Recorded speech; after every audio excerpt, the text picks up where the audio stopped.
मैं ये कहता हूँ कि जैसे चाहे मेरे साथ जुड़ें या हमारे जितनी भी बातें हम आपको बताते हैं उन बातों के साथ जुड़ें, तो उसको जुड़ने और जुड़ाव करने से पहले 100 बारी सोच लें। लेकिन जब एक बारी जुड़ें और 4 कदम आगे चलें तो फिर चलें।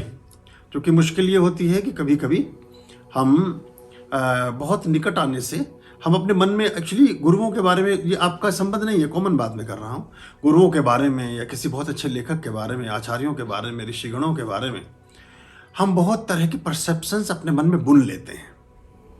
लेकिन वो जो छवियाँ हैं, वो जो उपकल्पनाएं हैं, वो हाइपोथेटिकली जो एक पिक्चराइजेशन हमने किया है किसी व्यक्ति विशेष या किसी व्यक्तित्व विशेष के संदर्भ में, वो हमारी परिकल्पना है। हम ऐसा सोचते हैं कि वो ऐसा करें, लेकिन कोई भी जो संबुद्ध रहस्यदर्शी है वो अपने स्टाइल में, अपने तरीके से, अपने अंदाज में और अपनी ही एक विधि और अपने विधान और अपनी ही एक बात से अपने जीवन को निरूपित और निष्पादित करता है। तो वहाँ कई बार हमारे मनोयोग फिर खंडित होते हैं। तो मैंने देखा है बहुत बार जो शिष्य आते हैं या शिष्य बनते हैं, उन शिष्यों के मनों में भी बहुत तरह के विचार अलग अलग तरह से चलते रहते हैं।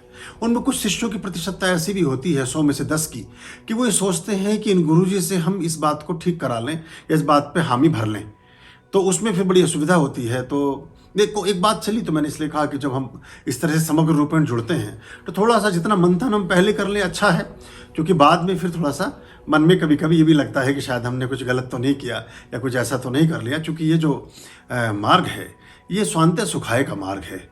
ये गूंगे को गुड़ परोसे जाने की कला है। और तो वो खाएगा भी और मुस्काएगा भी, लेकिन बता ना पाएगा किसी से। और जो बता नहीं पाता है और उसको भोगता है सुख को, आनंद को, तो वो फिर और लोग उसको फिर बार बार पंच करके, पिन करके परेशान करते हैं। एक बात तो ये। और दूसरी बात ये होती है कि जब किसी के जीवन में सुख, सौहार्द, प्रेम, प्रसन्नता, आनंद, शांति, वैभव, भोजन, सब परमात्मा, सब कुछ धीरे धीरे प्रकट होने लगता है, तो कुछ ग्रहों की गतियां भी और कुछ हमारे से संबंधित रिश्तेदारों की गतिविधियां भी ये बर्दाश्त नहीं कर पाती, क्योंकि वो कर नहीं सकते उस चीज़ को।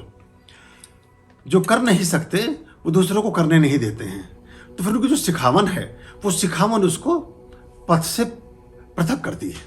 यानी कि ऐसा समझिए कि बहुत सारे ऐसे लोग जो हमारे अनुसार अपने जीवन को नहीं जी सकेंगे, उनके ऊपर उनकी जो, मतलब बड़ी स्पष्ट शब्दों में कहूँ, उनकी जो वासनाएं हैं, उनके जो अपने व्यसन हैं, उनकी जो अपनी इच्छाएं हैं, उनकी जो अपनी कलाकारियाँ हैं, उनकी जो अपने तिगड़मे तरकीबें हैं, और वो जिस तरह की ज़िंदगी को ही सही मान करके जीवन को जीते रहे हैं, वो उन्हें स्पष्ट संदेश चला जाता है कि वो हमारे साथ तालमेल नहीं बन पाएगा उनका। तो जिसका बनना चाहता है उसको फिर बनने नहीं देते हैं। तो इन सब चीज़ों से पहले मुक्त हो लें। और जो देखिए, हम एक चीज़ और चाहते हैं अध्यात्म में, मैं सक्रिय सहभागिता को चाहता हूँ।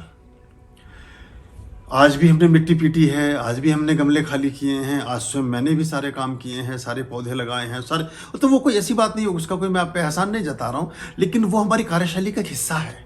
बहुत मर्तबा बहुत सारे लोगों को मनों में एक ऐसी अवधारणाएं बैठ जाती हैं। जब मैं अपने निकटतम मित्रजनों से भी कभी कभी बातचीत करता हूँ या उनसे संवाद होता है, तो मन में यह आता है कि आश्रम मतलब कि जहाँ कुछ भी नहीं करना है बस, और बस आपको सारा कुछ उपभोग ही करना है।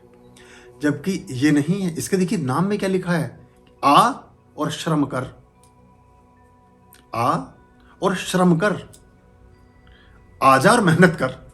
जो मेहनत से बचना चाहता है वो आश्रम में कैसे रहिएगा, कैसे करेगा काम को। और जितने भी हमारे आश्रम थे गुरुओं के, उनमें हमारे सारे महापुरुषों ने श्रम किया है। उनके श्रम के तेल से ही आश्रम के दीपक की ज्योत जगती है, उसी से परिष्कार पैदा होता है।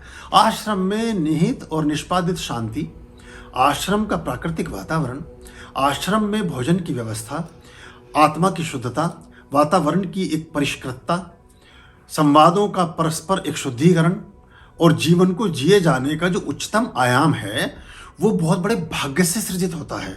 उसके लिए आपको बहुत बड़ा भाग्यवान होना पड़ता है। बिना भाग्य के वो संभव नहीं है। तो उसमें हम उससे पृथक उसको भोग पाएंगे कि नहीं, इसके लिए हम तैयारी नहीं कर पाते।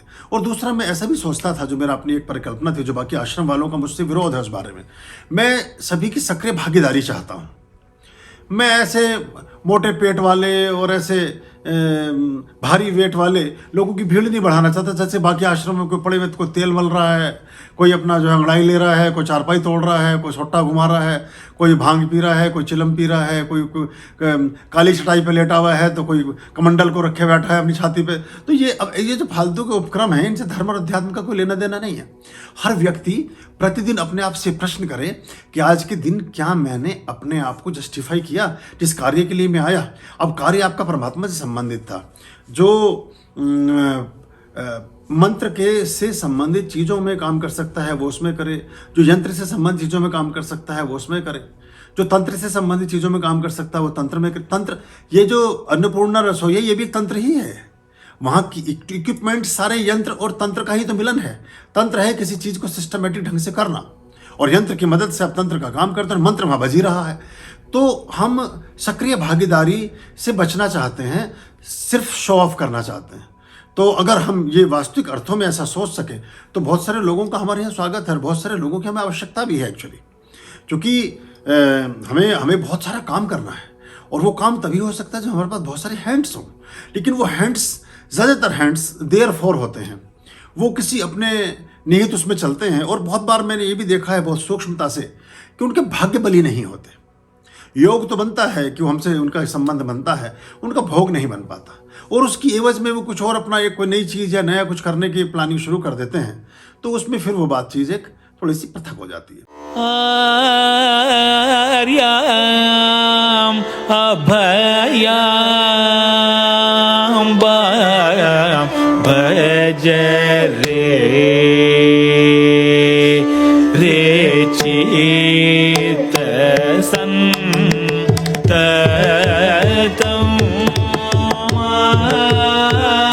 आर्याम अभयाम भज रे